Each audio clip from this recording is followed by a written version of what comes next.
আজকের ভিডিওয়ে auto sector সম্পর্কে discuss করব এবং অটো সেক্টর আগামী দিনে কীরকম মুভ করতে পারে সেটা নিয়েও আলোচনা করব। তারই সাথে সাথে তিনটে অটো স্টক নিয়ে আলোচনা করব যে স্টকগুলো লং টার্মে একটা ভালো রিটার্ন প্রোভাইড করতে পারে। তাহলে চলুন ভিডিওটা শুরু করা যাক। আমি নিরুপমা, শেয়ার শেখো চ্যানেলের পক্ষ থেকে সকল ভিউয়ার্সদের স্বাগত জানাই। আর চ্যানেলে যদি ফার্স্ট টাইম ভিজিট করে থাকেন তাহলে অবশ্যই চ্যানেলটা সাবস্ক্রাইব করে নেবেন আর পাশে থাকা বেল আইকনটা প্রেস করে রাখবেন। আমি ভিডিও আপলোড করার সাথে সাথে আপনাদের কাছে ভিডিওটা পৌঁছে যাবে। আর ভিডিওটা ভালো লাগলে অবশ্যই লাইক এবং শেয়ার করতে ভুলবেন না। তো অটো সেক্টর নিয়ে আলোচনা করার আগে আজকে মার্কেটে কীরকম কী ট্রেড হয়েছে সেটা নিয়ে আলোচনা করব। গতকালের ভিডিওতেই আপনাদের সাথে শেয়ার করেছিলাম যে নিফটি যদি 24,680-র ওপর ট্রেড করতে থাকে তাহলে কিন্তু নিফটির মধ্যে একটা ভালো মুভ আসতে পারে, যেটা আমরা দেখলাম। নিফটি তার লোয়ার লেভেল 24,604 পর্যন্ত এসেছিল, সেখান থেকে কিন্তু একটা ভালো মুভ করলো, যেটা ওপরের দিকে 24,909 পর্যন্ত মুভ দেখিয়েছে এবং ক্লোজিং টাইমেও আমরা ক্লোজ পেয়েছি 24,853। একটা ভালো ক্লোজিং কিন্তু আমরা পেয়েছি। এই সপ্তাহটায় পুরোটাই নিফটি কিন্তু একদিন সেল মোড ছিল এবং আরও একদিন নেক্সট দিন মানে পজিটিভ মোডে ক্লোজ দিয়েছে। তো এফআইসরা একদিন সেলিং করেছে, পরের দিন বাইং করেছে, তার জন্যে কিন্তু এই উইকটায় আমরা নিফটিকে এরকমই ট্রেড করতে দেখলাম। তো নিফটির জন্য যেটা স্ট্রং সাপোর্ট গতকালই আমরা দেখেছি যে 24,450, সেই সাপোর্টটাকে এই সপ্তাহে পুরোপুরি মেনটেন করেছে।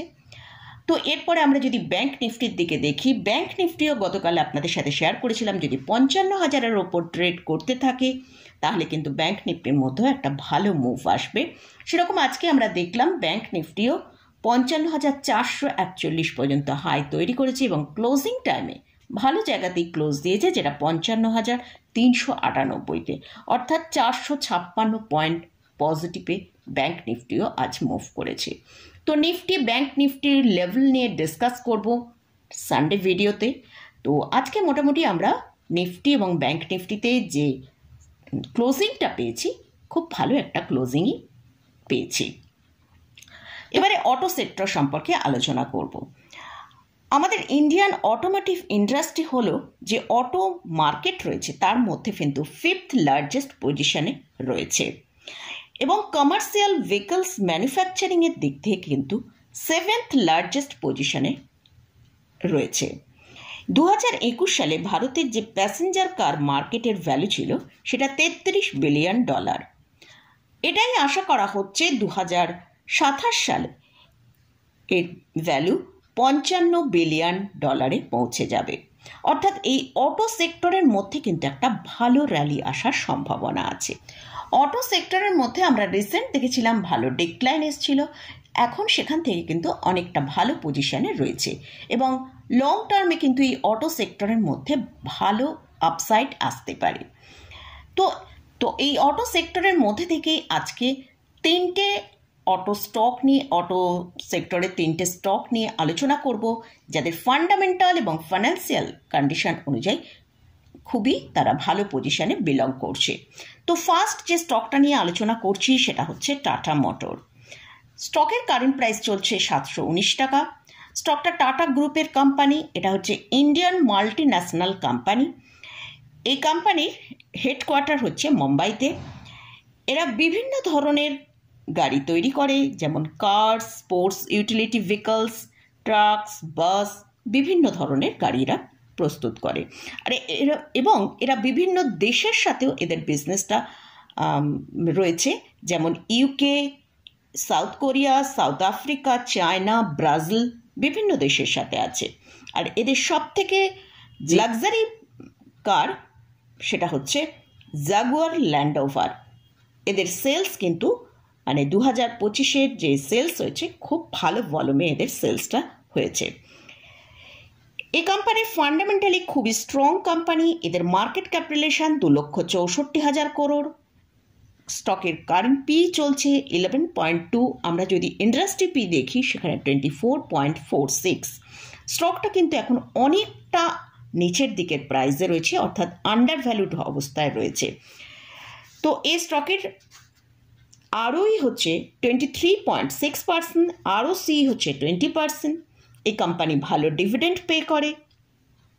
কোম্পানির সেলস প্রত্যেক বছরই কিন্তু ভালো গ্রোথ দেখাচ্ছে এবং লাস্ট 5 ইয়ার্সে এদের যে প্রফিট গ্রোথ সেটা 34.7% CAGR গ্রোথ হয়েছে। এই কোম্পানিতে এফআইএস এবং ডিআইএসের কিন্তু একটা স্ট্রং হোল্ডিং রয়েছে।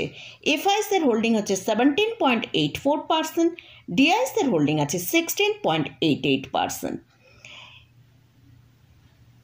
এবং এছাড়াও আমরা যদি এই কোম্পানির এই স্টকের চার্ট একবার দেখি, সেখানে আমরা দেখতে পাচ্ছি স্টকটা এখনও 36% নিচে ট্রেড করছে।